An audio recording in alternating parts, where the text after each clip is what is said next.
கிட்டத்தட்ட நம்ம 3 தலைமுறையில் உள்ள முன்னோருக்கு செய்யக்கூடிய ஆராதனை நம்மளையும் நம்ம சந்ததியையும் இனிதே வாழ வைக்கும்னு சொல்லுது கருட புராணம்.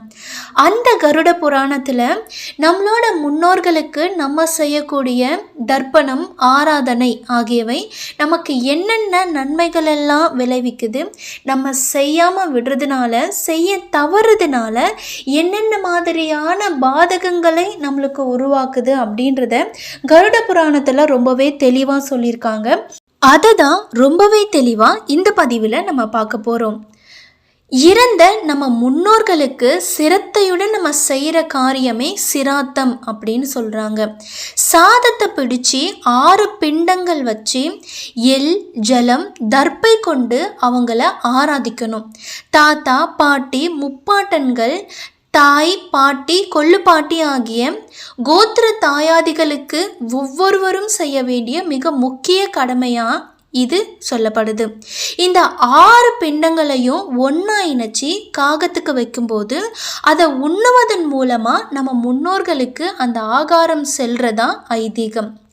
சிராத்தம் தர்ப்பணம் செய்கிற நாட்களில் வீட்டு வாசலில் கோலம் இடக்கூடாது, பூஜை அறையில் தீபம் ஏற்றக்கூடாது. அதே போல் சிராத்தம் அல்லது தர்ப்பணம் செய்கிறதுக்கு முன்னாடி ஆண்களும் சரி பெண்களும் சரி நெற்றிக்கு பொட்டு இட்டுக்கொள்ளக்கூடாது. இவை இறைவனை வழிபட நாம் செய்கிற காரியங்கள். பித்ருக்கள் வரும் நேரத்தில் இறை தொடர்புடைய இந்த காரியங்களை நாம் செய்கிறத தவிர்க்கணும். காரணம் என்ன அப்படின்னா, தெய்வத்தை வழிபடுற வேளையில் பித்ருக்கள் வர்றதுக்கு பயப்படுவாங்க அப்படின்னு சொல்லுது சாஸ்திரம். ஒவ்வொரு மாதமும் அமாவாசை நாளில் தான் தர்ப்பணம் செய்யணும். நம்ம முன்னோர் எந்த திதியில் இறந்தாங்களோ அந்த திதி மற்றும் அந்த பட்சம், அந்த மாதம் ஆகியவற்றில் சிராத்தம் செய்யணும். இறந்த நாளில் செய்ய வேண்டிய சிராத்தத்தை ஒரு சிலர் இறந்த நட்சத்திரத்தில் செய்வாங்க. அதை தவிர்ப்பது ரொம்பவே நல்லது. ஏன்னா அன்றைய தினம் திதி மாறி வர வாய்ப்பு இருக்குது.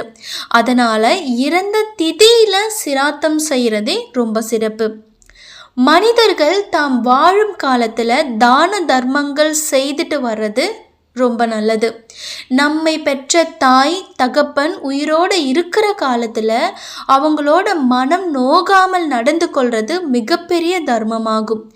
இறந்த பின்பு செய்கிற தானத்தை விட இருக்கும்போது அவங்களுக்கு 3 வேளையும் நல்ல ஆகாரம் கொடுக்கறது மிகப்பெரிய தர்மம் அப்படின்னு சொல்லுது கருட புராணம்.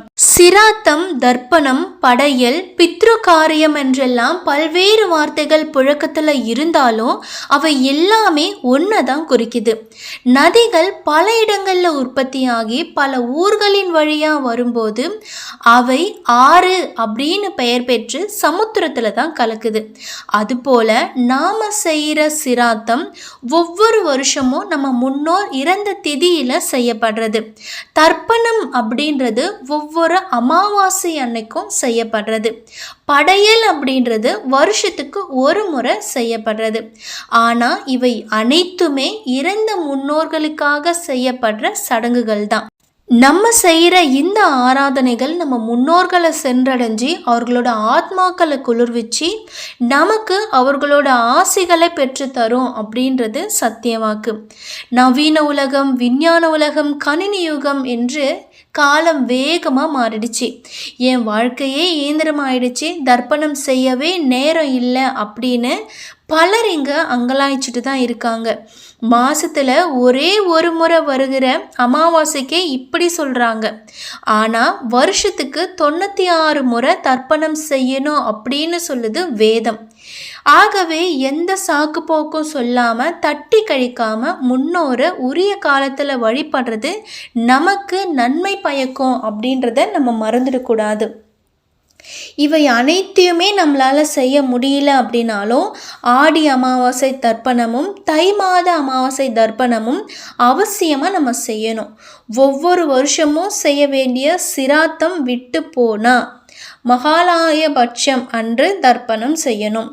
இந்த புனிதமான தர்ப்பணங்களை உத்தராயண தட்சிணாயன காலங்களில் செய்யாமல் இருந்தால் குழந்தையின்மை, கருக்கலைவு, குடும்ப தகராறு, ஆரோக்கிய குறைபாடு, அகால மரணம், திருமணத்தடை, தீய பழக்கங்கள், ஊனமுற்ற குழந்தை பிறப்பு, மூளை வளர்ச்சி குறைவுள்ள குழந்தை பிறப்பு போன்ற நம்ம விரும்பத்தகாத சம்பவங்கள் நம்ம குடும்பத்தில் நடைபெற்று நம்ம நிம்மதியை குலைச்சிடும் அப்படின்னு சாஸ்திரம் சொல்லுது.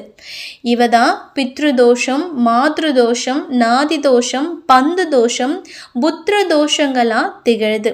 இவை முறையற்ற வாழ்க்கை, தேவையற்ற கோபம், மன உளைச்சல், மன அழுத்தம், தற்கொலை சிந்தனை, உடல் வலி போன்றவற்றை உருவாக்கி நிம்மதியற்ற வாழ்க்கையை தந்துவிடும்.